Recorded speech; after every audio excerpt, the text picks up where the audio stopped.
Big boss Malayalam season 7 അപ്പം ഈ ഒരു ആദ്യ ആഴ്ചയിലെ നോമിനേഷൻ ലിസ്റ്റ് ആണ്. അപ്പം എന്തിനാണ് ഈ ഒരു നോമിനേഷൻ നടത്തുന്നതെന്ന് ഒരു ഐഡിയയുമില്ല. ഇത്രയും സീസൺസ് കഴിഞ്ഞു. ബിഗ് ബോസിനാണെന്നുണ്ടെങ്കിലും ചിന്തിച്ചു നോക്കിയാൽ മതി.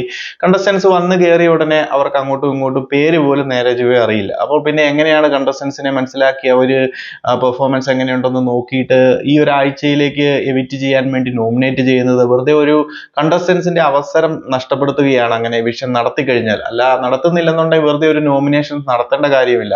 എന്താണെന്നുണ്ടെങ്കിലും അത് ആക്ച്വലി മാറ്റേണ്ട സമയം കഴിഞ്ഞു.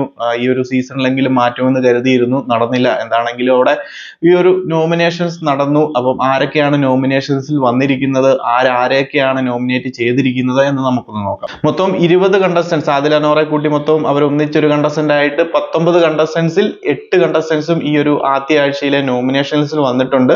ആദ്യം തന്നെ അനുമോളാണ് വന്നത്. നമ്മുടെ ജിസേൽ തക്രാലിനെയും അതുപോലെ തന്നെ രഞ്ജിത്ത് മുൻഷിനെയും നോമിനേറ്റ് ചെയ്തിരിക്കുന്നത്.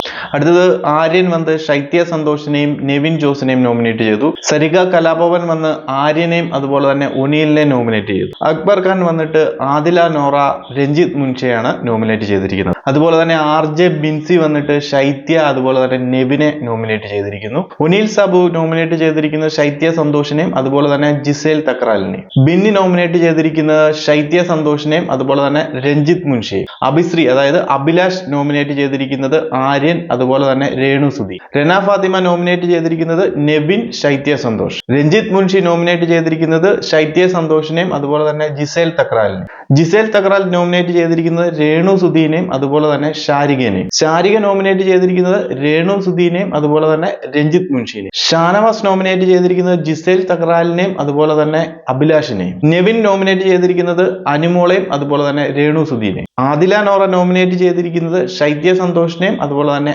ആര്യനെയും. ശൈത്യ സന്തോഷ് നോമിനേറ്റ് ചെയ്തിരിക്കുന്നത് ബിന്നി അതുപോലെ തന്നെ രഞ്ജിത്ത് മുൻഷി. രേണു സുധി നോമിനേറ്റ് ചെയ്തിരിക്കുന്നത് അക്ബർ ഖാൻ അതുപോലെ തന്നെ ശൈത്യ സന്തോഷ്. നമ്മുടെ അപ്പാനി ശരത് നോമിനേറ്റ് ചെയ്തിരിക്കുന്നത് നെവിൻ അതുപോലെ തന്നെ ഷാനവാസിനെ. ഫൈനലി ക്യാപ്റ്റൻ ആയിട്ടുള്ള അനീഷ് നോമിനേറ്റ് ചെയ്തിരിക്കുന്നത് നമ്മുടെ ഷാരിക അതുപോലെ തന്നെ അനുമോൾ. ക്യാപ്റ്റൻ ആയിട്ടുള്ള നമ്മുടെ അനീഷിനെ ഈ ഒരു വീക്ക് നോമിനേറ്റ് ചെയ്യാൻ സാധിക്കത്തില്ല. ക്യാപ്റ്റൻ അല്ലായിരുന്നെങ്കിൽ അനീഷ് ഉറപ്പായിട്ട് നോമിനേഷനിൽ വന്നേനെ. എന്താണെന്നുണ്ടെങ്കിലും മൊത്തം ഇത്രയും പേര് നോമിനേറ്റ് ചെയ്തതിൽ 8 പേരാണ് ഈ ഒരു ആഴ്ചത്തെ നോമിനേഷനിൽ വന്നിരിക്കുന്നത്.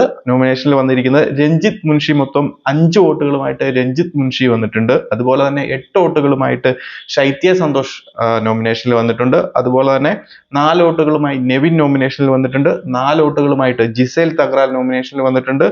അതുപോലെ തന്നെ 3 വോട്ടുകളുമായി ആര്യൻ നോമിനേഷനിൽ വന്നിട്ടുണ്ട്. 4 വോട്ടുകളുമായി രേണു സുധി നോമിനേഷനിൽ വന്നിട്ടുണ്ട്. 2 വോട്ടുകളുമായി ഷാരിക അതുപോലെ തന്നെ 2 വോട്ടുകളുമായി അനുമോൾ. അങ്ങനെ മൊത്തം 8 കണ്ടസ്റ്റൻസ് ആണ് ഈ ഒരു ആഴ്ച നോമിനേഷനിൽ വന്നിരിക്കുന്നത്. രഞ്ജിത്ത് മുൻഷി, ശൈത്യ സന്തോഷ്, നെവിൻ, ജിസേൽ തക്രാൽ, ആര്യൻ, രേണു സുധി, ഷാരിക, അനുമോൾ. അങ്ങനെ 8 കണ്ടസ്റ്റൻസ് ഈ ഒരു ആഴ്ച നോമിനേഷനിൽ വന്നിട്ടുണ്ട്. അപ്പൊ നമുക്ക് നോക്കാം ആരാകും ഈ ഒരു ആഴ്ച അല്ലെങ്കിൽ ആദ്യ ആഴ്ച പുറത്തേക്ക് പോകുന്നത് എന്ന്. അപ്പൊ പ്രേക്ഷകരായി നിങ്ങൾ പറയൂ, എങ്ങനെയുണ്ട് കണ്ടസ്റ്റൻസ്, ആരായിരിക്കും പുറത്തേക്ക് പോകുക, നിങ്ങൾ ആർക്കാണ് വോട്ട് ചെയ്യാൻ പോകുന്നത് എന്നൊക്കെ ഒന്ന് കമന്റ് ആയിട്ട് അറിയുക.